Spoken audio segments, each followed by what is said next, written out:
Hi, welcome to Waylo's Workshop. I'm Waylo, and I thought we'd begin this episode by showing you what we're going to be using here today as we begin our painting of the Mark II tanks from All Quiet on the Martian front. Here I've got a ceramic bowl. This is like a soup bowl. It's large enough so if I hit it, it doesn't tip over. It's filled with distilled water. I prefer to use distilled water versus tap water or even bottled water because there's no sediment at all in it, nothing to interfere with the paint. I have an old paintbrush here, which I'm going to use to stir the paint with. The first round of paints I'm using are the Army Painter paints. I picked out Army Green, Matte Black, and Matte White. And then I have a smaller bottle of distilled water here also. To do my diluting with as I mix the paints. Then here I've got a ceramic paint palette.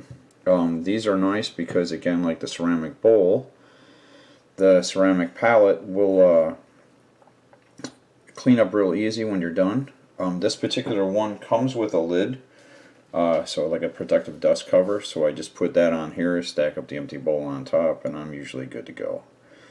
Now I've also got a piece of shop towel here to unload the paint from the paintbrush as well as to clean it up when I'm changing colors. And I also grabbed my Tamiya spray workstation here, a couple of toothpicks, and of course we've got our happy tanks here that we're going to paint up. These are the Mark II tanks. And then I grabbed 3 brushes from the Army Painter set that I think I'll be using for this project, which is the dry brush, my regiment brush, and the character brush.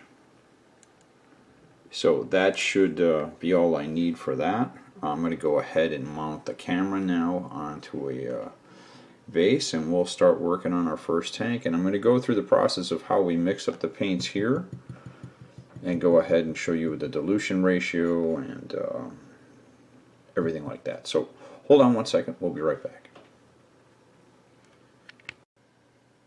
Okay, so one of the questions I had when I was first starting out was how to mix paint or how to thin paint.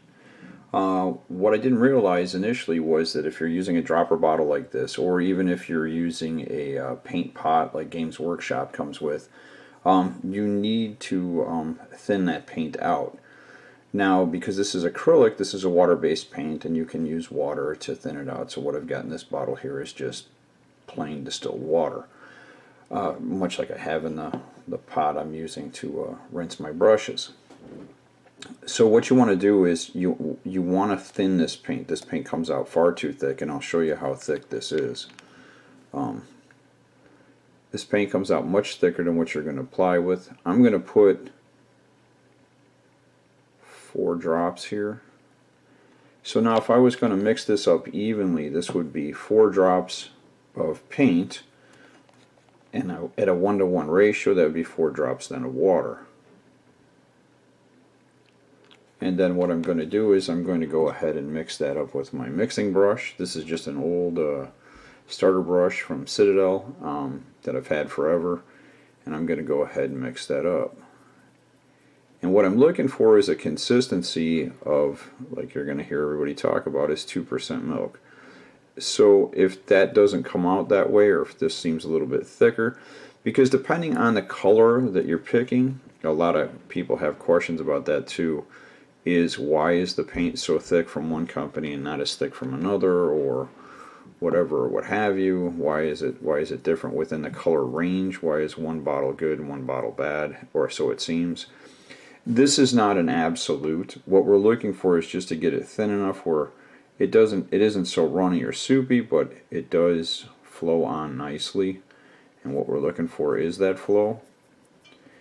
Now I'm going to explain this real quick. What I'm going to do is, this is Army Painter's Army Green.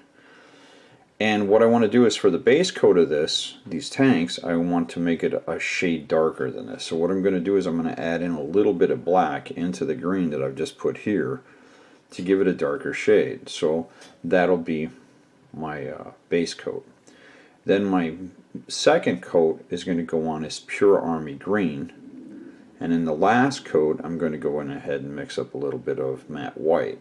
So I'll have a dark tone, a mid-tone, and a light tone by doing that. So what I'm looking to do now is I want to just add a little bit, just a little bit of black to this. So I'm going to try one drop. And now because I've added a drop of paint, I'm going to want to add at least a drop of water, right? Because we're still trying to keep the water 1:1. And that seems to be confusing for people a lot of times too, is if I'm putting in a drop of paint and mixing, then I have to put in a drop of water to mix it out with. And you can see just how overpowering that black is. That black is really, really, really overpowering that color already with just a single drop. But is that what I'm looking for? Well, not really. So what I'm going to do is I'm going to add in a little bit more green. I'm going to put in several more drops to get it back to a... And this is where we're counting all the time. Oop. So that's probably about 3 drops. We're going to go 4 or 5. And we'll do 5 drops of water then.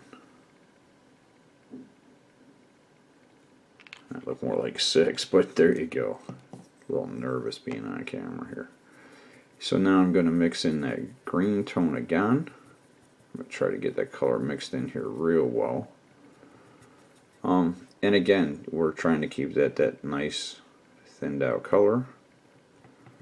And that green is a darker tone, so that's okay. I want to see how that looks. It looks almost gray, more so than green. So we're going to go with a few more drops of the green just to bring the green tone back to it.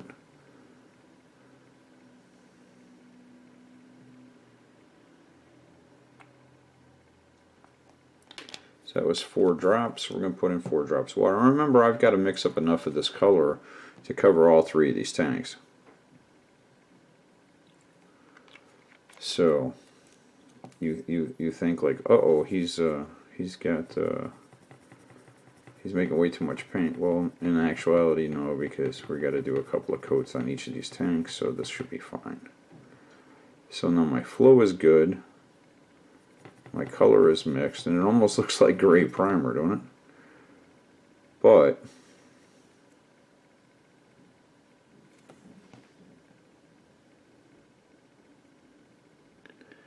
let's start applying some now. We'll go ahead and do that. And again,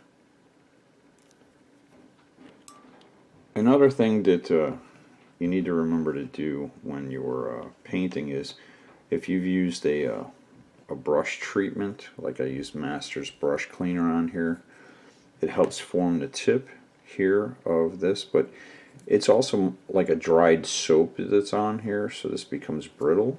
So you're going to need to wet that brush before you put it into the paint. Get some of the water off of that brush, which is what I'm doing here. So we're going to want to go ahead and do like that. Make sure I have all of that soapy material out of there. We'll do it one more time. And then what I'm looking to do is get that nice point returned.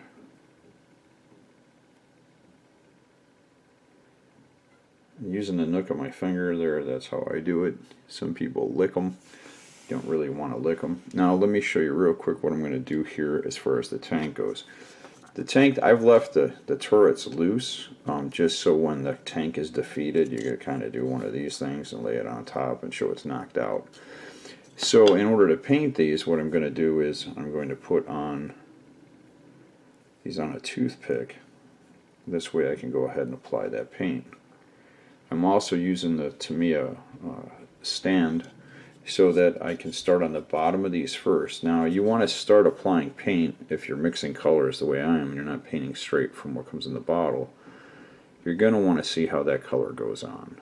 So, and again, you might want to unload some of the brush, but basically what you're going to want to try to do is apply it to a place where you're not really seeing too much of that paint go on. And if you like the color and you think it's flowing on right, and again, an airbrush does make this much easier. but we're doing this for the purpose of showing everybody how you can do it with just a set of paint and brushes and go ahead and get good effects. So that's what I'm going to do here, and I'm just going to go ahead and paint all this on. So I'm going to go ahead and paint this bottom of this tank, or in fact maybe I'll paint the whole tank and come back and show you how that looks. Okay, so stay tuned. Okay, we're back, and I've done 3 coats on all 3 tanks now with the black and green mix, and I think it came out, the coverage is real nice. Paint went on real smooth. I don't think I'm going to have any problems with this at all. It's just been a while since I've done that many coats by hand. So this is 3 coats each tank, top and bottom. I've got those off to the side here drying. And now what I'm going to do is I'm going to make a thinner layer. Games Workshop will call these layering paints. So I'm going to thin this paint out, more water, less paint. So it'll be like a 2-to-1 or even a 3-to-1 ratio. And then I'm going to begin applying it over the entire tank. Well, at least on the sides of the tank is what I'm looking to do, because what I'm trying to do is do a variation of a modulation of the colors. So I'm going to start out with the bottom of the tank being dark here, and as the light goes up the side of the tank, the color will lighten. And in the surface area here, I'm going to go even lighter in some spots, and that's the reason why we're going to be mixing the white. So I'm going to go ahead and get that mixed up and start painting.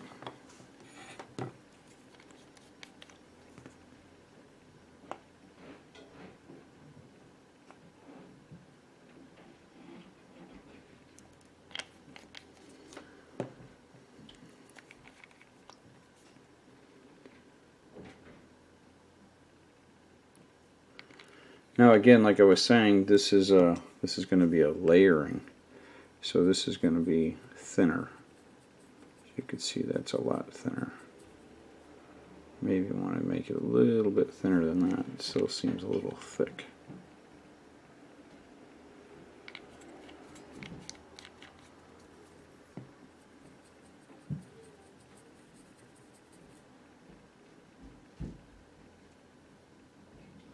Now with an airbrush you could do this a lot quicker, but I thought it would be fun to actually try doing this with paintbrushes. So just to show you what you can do with paint straight out of the bottle. So now doing what I'm doing here, and that looks like a pretty good consistency right there. So what I'm going to do is I'm turning the tank upside down, because again I want to leave the darker areas towards the bottom of the tank. I'm going to begin up here, highlighting in with a thin layer here, and going across like so. And as I'm pulling this paint back, what I'm looking to do is change the tone here. So we'll go to the top of the door here. We're going to go in like this all the way across. And again, it's not a lot of paint, it's just enough to create the effect that we're looking for. And what we're looking for in this is basically if you gave it a hit of a lighter color going across the top with an airbrush, that's kind of the effect we're looking for, right? So we're going to try that on that side, and then on the opposite side we're going to do the same thing. So there we go.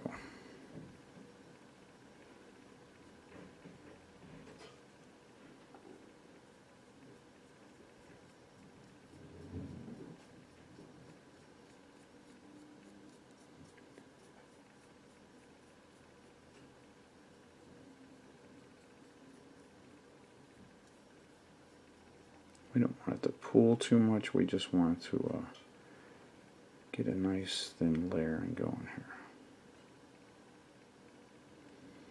I'm going to start pulling it out of the cracks here because we don't want it to, we want those cracks to stay kind of dark, right? So by just unloading the brush, I could pull some of that paint back, which is what I'm trying to do right now.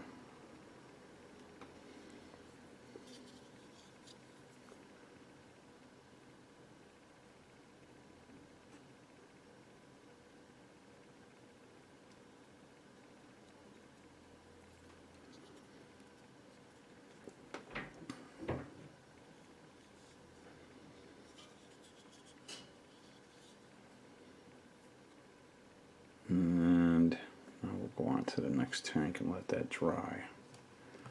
Now the idea here is, again, we're just doing nice thin layers starting at the top. And the idea is that as I do this, drag this coloring progressively downward towards the bottom of the tank, because you got to remember this is upside down. What's going to happen is it's going to create a darker tone at the bottom and a lighter one on top.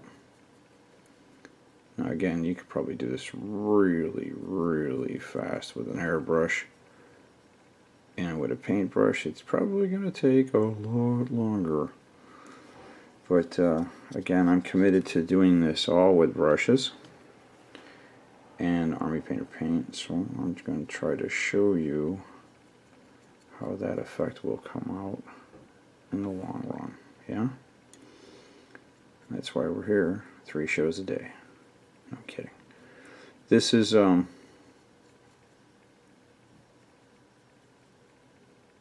we're trying to do is we're not trying to create any particular marked area here as we do this. You notice I'm not just drawing a straight horizon line across it. I'm just kind of doing what I do here. And I'm going to do that on each one. And again, hopefully as we go here, the effect will be what we're looking for, which is that high-end line coming across. So, and it does take patience, and you know, it does take it's going to take you a little while to do all this. So I wanted to show you this step, and then I'm going to let this all dry because I've done, this will be the last tank here.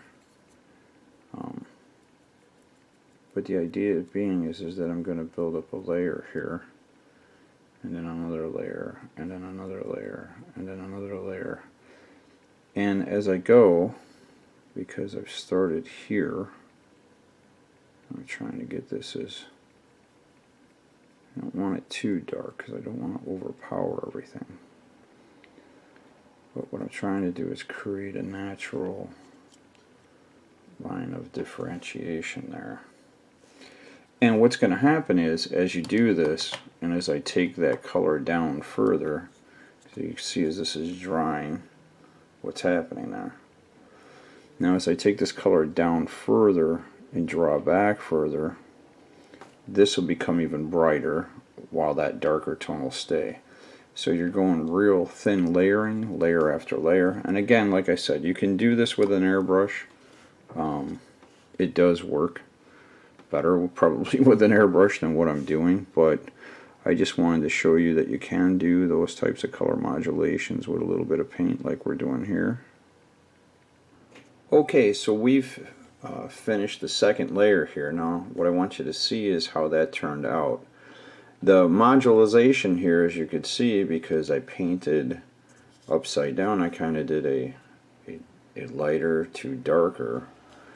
That paint kind of transitions there and it creates a modulated effect, and I did all that with brushes. Now it is a little more pronounced because the size here is smaller, so if you were working a larger surface area you would want to step out the paint a little bit more, and that's what you're seeing here is I've basically stepped up the paint. So as I'm doing this, so that you understand, we started out with a dark color, then we took a lighter tone, then we took a little bit lighter tone, and we played back and forth with those two colors as the paint dried, and tried to create that modulated effect. So when the tank's down on the ground, you know, nothing is one color in life. When you look at something, you're seeing the effects of the light bouncing off of the object. If you actually look at the way painters work, they're looking for what's called object source lighting. So if the light is coming down or it's coming from a horizon this way, that light that's coming in is having an impact on what you're seeing as far as what's highlighted or what's the lighter area and what's darker. So on the sides of the tanks here, while if I tip it the right way, you might be able to see a bit of the gradients there. I'm thinking that's picking it up on camera. What you're seeing is it's just a shade darker going down, just a shade more darker going down on the bottom than it is up here on top. And then of course on top you have the same thing going on because you've got darker areas and lighter areas because of what's raised versus what's down. Or here, where you're seeing it on the steps here, I don't know how well that's coming out, but on the steps here you could see where the people walk, it seems to be a little bit lighter than the darker paint on the side. So the idea being is that the tank was actually a darker color and it's transitioning to a lighter color because of use and wear and exposure to the elements and sun, and that's the idea. So now I think that's enough for this video, so I will hold off what we're going to do as far as by adding in some white now and then making those areas a little bit lighter up on top and trying to make some of that detail that's in here that's built into the tank pop out a little bit more, like the rivets on the side, the top of the door panel, and I may go back in and darken some areas like the creases here between the steel panels, and also picking out maybe some of the bigger rivets, the hinges here, areas here. As you can see too, like this is actually supposed to be a coal box. The coal box here, it's got multiple colors going on because I want you to look at it and see it not as one color but as multiple colors coming down. So as you're looking at it from the top or from the side, you're not seeing just one solid blob of green and it's just that one green color and that's all there is. So this is a neat way to just be able to bring that all together and give it, while it is one color, you're gradiating the colors and modulating the colors so that, you know, if you ever look at a photograph, a still photograph of an object, even say for instance a tank, if you look at the picture of the tank, you'll see what's called a zenith point, where light is reflecting from the highest points it's the most exposed, and that's going to appear to be a different color than the darker lower places where light's not as quickly impacting it. And it'll look the same way on the gaming table. So as it's going across the terrain, you know, you're using, usually it's overhead lighting, and the place where I play is actually just simple overhead lighting. It's nothing complicated, and fluorescent light tubes, you know. So when you're looking at it, you won't see it so stepped, it won't look so distinguished, but it'll be enough where you'll go, wow, that's a real cool looking tank. It's kind of different, and that's the idea. That's what we're looking for. So hopefully that helped, but you can do it with a brush. It just takes a lot of time and patience and a lot of layers. It is easier with an airbrush, but it is doable. You can see it transition, and as you blend those colors together and you add the lighter color above and you begin drawing it together, if it's too pronounced and you don't like it, you can thin the paint down enough where you create a wash and just do a simple wash, and it'll blend the darker and lighter areas back together again for you, and you won't have a real pronounced distinguishing line. So anyway, I hope this helps. Remember to click the thing with the thing that says subscribe and the comments, and anyway, like what it says right here. Thanks for watching. Okay, bye.